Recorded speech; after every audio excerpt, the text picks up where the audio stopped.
Sabi po kanina ni Mayor bago ako tinawag para magbigay ng mensahe sa inyong lahat.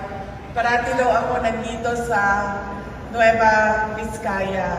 Hindi ko rin alam bakit parati ako nandito sa Nueva Vizcaya, pero parati din akong nakakatanggap ng mga imbitasyon at paanyaya. Kaya po, ngayong taon na ito, pangalawang beses ko na nandito, bumisita sa inyo. Meron pa ata akong pangatlo dahil naimbitahan ako sa isang graduation na tinanggap ko na naman ulit. Apo, last year po, nandito din ako dahil pumunta ako sa graduation ng Dupax, ng isang paaralan sa Dupax del Sur. Ang susunod ko ay saan yun? Oo, doon. Papunta ako doon. Yes. Dahil ako po yung graduation speaker ng isang paaralan. Sa tingin ko po, hindi matatapos ang 6 na taon. Matapos ko na lahat ng municipality ng Nueva Vizcaya.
Ladies and gentlemen, the Vice President of the Republic of the Philippines and the Secretary of the Department of Education, Honorable Sara Z. Duterte.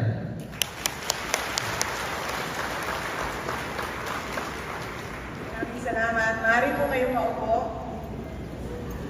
Mga kababayan, ladies and gentlemen, Assalamualaikum. Madayaw kayong adlaw kaninyong tanan. Naimbag na aldaw kada kayo amin. Magandang araw sa inyong lahat. Unahin ko po muna ang aking mga pagpapasalamat. Una po, ang pagpapasalamat ko sa inyo, sa ating pong Mayor, Attorney Timothy, sa ating local government unit at iba pang mga opisyal ng Dupax del Norte at mga kababayan, mga kaibigan ko dito sa Dupax del Norte. Maraming salamat sa inyong imbitasyon, paanyaya sa akin na dumalo sa inyong lechonan sa Bayan Festival at Fiesta. Dahil sa inyong imbitasyon ay nabigyan ako ng pagkakataon na bumisita dito sa inyo sa Dupax del Norte. at tumayo sa harap ninyong lahat para makapagbigay ng mensaheng pagpapasalamat. Una po, personal na pagpapasalamat ko sa inyong lahat, sa tulong ninyo, sa kampanya ninyo, sa suporta ninyo sa akin noong nakaraang halalan noong taong 2022. Maraming salamat po sa inyong lahat. Sabi po kanina ni Mayor bago ako tinawag para magbigay ng mensahe sa inyong lahat. Parati daw ako nandito sa Nueva Vizcaya. Hindi ko rin alam bakit parati ako nandito sa Nueva Vizcaya, pero parati din ako nakakatanggap ng mga imbitasyon at paanyaya. Kaya po, ngayong taon na ito, pangalawang beses ko na nandito, bumisita sa inyo. Meron pa ata akong pangatlo dahil naimbitahan ako sa isang graduation na tinanggap ko na naman ulit. Apo, last year po, nandito din ako dahil pumunta ako sa graduation ng Dupax ng isang paaralan sa Dupax del Sur. Ang susunod po ay saan yun? Oo, doon. Papunta ako doon. Yes. Dahil ako po yung graduation speaker ng isang paaralan. Sa tingin ko po, hindi matatapos ang 6 na taon. Matatapos ko na lahat ng municipality ng Nueva Vizcaya.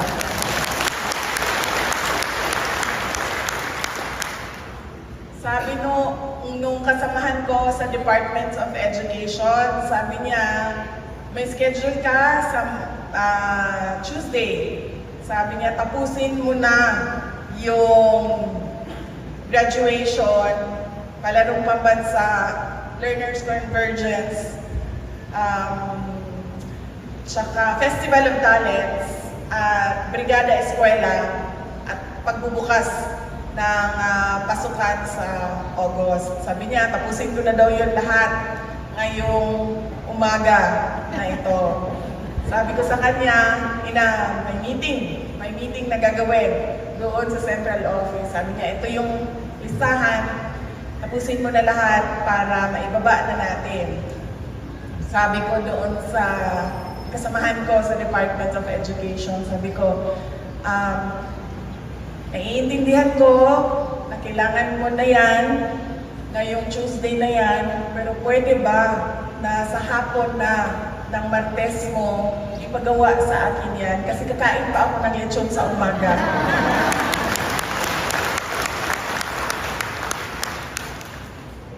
Ang sunod po na pagpapasalamat ko mula po sa aming pamilya, ang pamilya Duterte. Napakalaki po ng utang na loob namin sa inyong lahat, mga kababayan namin, sa pagkakataon na ibinibigay ninyo sa amin na makapaglingkod sa ating pamahalaan at sa 6 na taon na suporta ninyo sa administrasyon ni Pangulong Rodrigo Duterte. Maraming salamat po.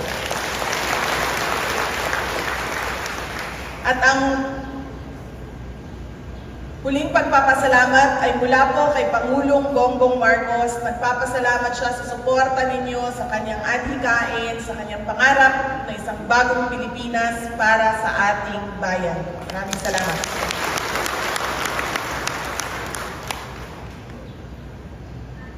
It is with much joy that I join the people and leaders of Dupax del Norte in celebration of your 293rd founding anniversary and the Lechonan ng Bayan Festival. More than just a dish, eating lechon is an experience, a delicacy made from labor of love, family tradition, practice, and skill. It is food given a place to honor at the center of our tables to signify the coming together of family and friends to celebrate a truly momentous occasion. Sa atin mga Pilipino, kapag mayroong birthday party, kasal, binyag, lahat yun lagi may lechon. Hindi pwede na walang lechon sa ating mga celebrations. Yan po ay isang tradisyon natin na mga Pilipino. Lagi yan ako tinatanong kapag merong birthday sa amin, sa bahay. Tatanong na yung kasama, mag-order ba tayo ng lechon? Sinasabi ko lagi, ay hindi na tinatanong yan kasi hindi party yan kung wala tayong order, walang lechon dyan. Kaya, it is more than food sa atin, mga Pilipinos. It is a token of celebration para sa atin. In our country, lechon remains iconic and cherished as a symbol of abundance and achievement. With its long history in Filipino culture, the lechon connects our past, present, and future. Alam niyo po, bago lang nasa ako, saan yung lechon nga, Majo? Saan? Tin. Saan yung lechon? Ng mga bata. Hindi ko na alam saan ako galing. Isabela. Okay. Nagaling ko lang ng Isabela noong nakaraang linggo. Meron silang, nagbigay kami suporta sa activity ng Department of Agrarian Reform at pinuntahan ko yung mga paaralan na matatag curriculum pilot schools namin sa Isabela. Meron kaming 5 doon, 2 yung pinuntahan namin noong nakaraang linggo. At lagi yun, kapag pumapasok ako sa mga paaralan, kinakausap namin yung mga teachers, yung school head, yung principal, kinakausap ko yung mga bata. Tapos nagbibigay ako lagi ng halimbawa sa kanila ng pagtatrabaho para magkaroon ng pera. Pinapaintindi ko sa kanila anong kahalagahan ng pag-aaral nila, ng edukasyon, trabaho at pera. At lagi yan, tinatanong ko sa kanila, binibigyan ko sila ng example. Sabi ko, sige, magtatrabaho tayo ngayong umaga na ito, gagawa tayo ng mga solusyon sa mga problema at ang inyong bayad o ang inyong sweldo ay pambili ng merienda. Sa buong bansa, lagi kong ginagawa yan kung saan man ako pumunta, kung saan mga classroom ako pumapasok. Ginagawa ko yung pagpapaintindi sa mga bata sa pagtatrabaho para meron kang pera. Lahat yan, pag tinanong ko sa iba't ibang lugar, may magsasabi Jollibee, yan ang gusto namin na merienda. Meron akong napasok na classroom, ang sinabi ice cream ang gusto nila. May napasok ako na classroom, sinabi nila siomai ang gusto namin na merienda. Meron pang nagsabi ng tinapay. Merong nagsabi ng maruya. Pero lagi yan, nasa una ng listahan, Jollibee talaga yan. Ang sagot ng mga bata. Tapos pag tinanong mo kung ano sa Jollibee, dahil dami naman ng menu, sabihin nila yan, Chicken Joy, tsaka Coke Float. Yan yung top answer ng mga bata. Pero, nakapasok ako ng classroom doon sa Isabela nung nakaraang linggo. Nung tinanong ko sila, sabi ko, o sige, natrabaho na kayo, pero pag-usapan muna natin kung ano ang gusto ninyo na merienda. Ang sagot, hulaan ninyo, lechon. At hindi lang yan. Sabi ng bata, lechon! Lumingon lahat sa kanya. Sabi ko, ngayon lang ako nakarinig ng lechon na merienda. Sabi niya sa akin, sinusubukan niya ako Sabi niya sa akin, lechon baka. Sabi ko, Col, sige, kayo naman pipili, lechon baka. Tapos sabi niya, hindi, lechon baboy na lang.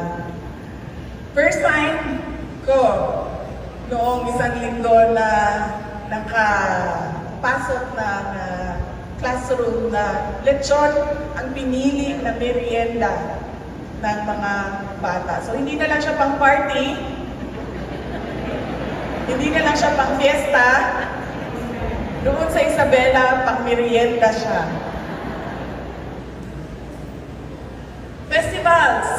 like this, forge bonds that turn strangers into friends and communities into families.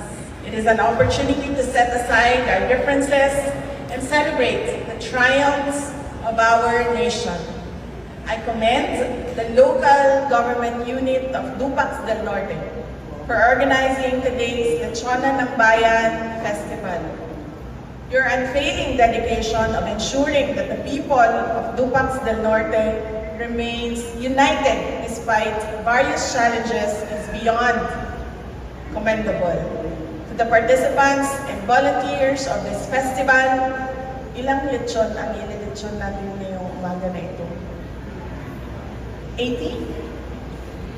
87 na lechon? Exciting. Titikman ba natin lahat ng 87 ngayon? Hindi. Isa lang tingnan natin. Your efforts, to the participants and volunteers of this festival, your efforts have made today a feast to remember. By showcasing the excellence of Dupax del Norte Lechon, you give tribute to our forebears and ignite the flames of our cultural identity as Filipinos. More than 200 years na po ang Dupax del Norte at sa atin din, tradisyon din natin sa mga Pilipino na kapag merong celebration ay nag-iihaw tayo. Ano sa ihaw sa Tagalog? Ihaw. Ihaw pa rin ba? Katay. Nagkakatay tayo. Kinakatay natin ang manok, ang baboy, ang kambing. Kasi kailangan di ba yung dugo pumunta doon sa lupa dahil yun yung offering natin sa gods. Yun yung pagbibigay sa atin ng protection and blessing. And para sa inyong 87 na lechon ngayong araw na ito, ibig sabihin nun, you have 87 more years of blessings for the Lord.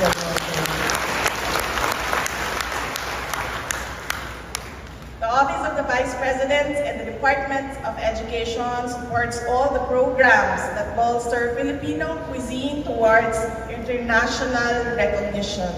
We honor those who labor in the kitchens of our homes, restaurants, carinderias, and street stalls. Your dedication and passion for cooking set the Filipino culinary arts apart from others. Through festivals like this, we educate our children to better appreciate their Filipino identity and culture. May we continue forward with this unwavering spirit of resilience for the future of our country and our children. Mga kababayan, patuloy po tayo maging matatag tungo sa pagtaguyod ng isang bansang makabata mga batang makabansa. Ang lahat ng ginagawa natin ay para sa Diyos, sa bayan, at sa pamilyang Pilipino. Shukran. Vivi Sara Rivera for that inspiring message. Maraming salamat po sa pagdalo sa aming bayan, Dupax del Norte, in the celebration of our Lechonan sa Bayan 2024.